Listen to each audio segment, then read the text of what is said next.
Well, 2 years into the pandemic, scientists and doctors are still trying to figure out the long-term effects of the virus. As they learn more every day, people are still suffering the effects, and for some, it's life-changing.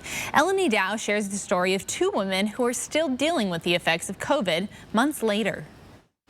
Doctors still don't have a lot of information on long COVID. It can happen to anyone who contracts the virus, whether they've had mild or serious symptoms. I'm so exhausted when I get off work. I can't do anything. Sorry, it's just so frustrating. Kendra Wellner caught COVID in December 2020. She had mild symptoms. She then caught it again this past January. Weeks later, she started feeling dizzy and had heart palpitations. She even went to the hospital thinking she had a heart attack. I'm on FMLA now. I can barely walk up and down the stairs. I mean, I can get around, but it is like a complete 180 reverse of what my life was like. Others like Becky Cassel can no longer be independent. She caught COVID in early 2021. Pretty life-changing. I haven't drove for over a year and lost my career, so it's been pretty big. It took numerous doctor's visits before Cassel received a long COVID diagnosis. Meanwhile, Wellner is still trying to get answers.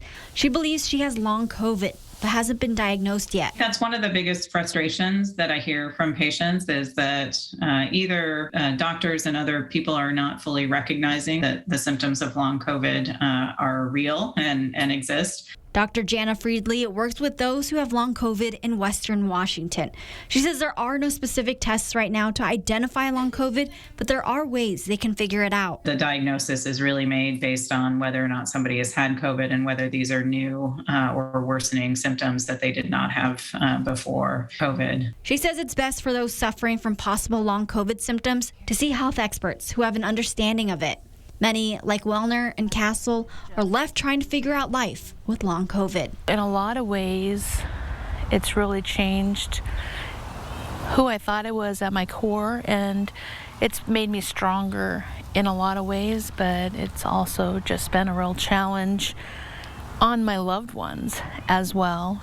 Dr. Friedley tells me there is hope for recovery. She had long COVID herself and made a full recovery. She just says it takes a long time and a lot of work to overcome long-haul symptoms, even needing to take on 6 or 7 strategies to do so.